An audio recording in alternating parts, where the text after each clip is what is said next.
Hi guys, today we unboxing iPhone 16 Pro 256 GB Desert Titanium.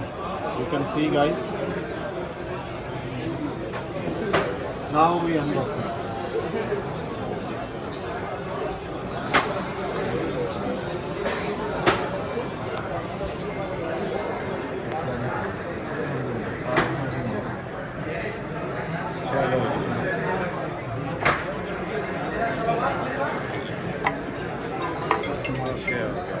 आज desert colour इन्हीं खास changing नहीं इन्होंने कितियां देखो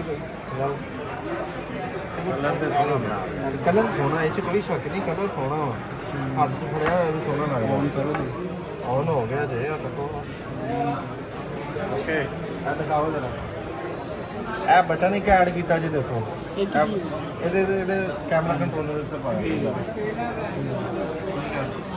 और थोड़ा 48 कैमरे का जरूर जी चिप आ वो 18 प्रो पास राजेश ने अपडेट किया था वो नहीं किया क्या था नहीं इसमें नहीं चाहिए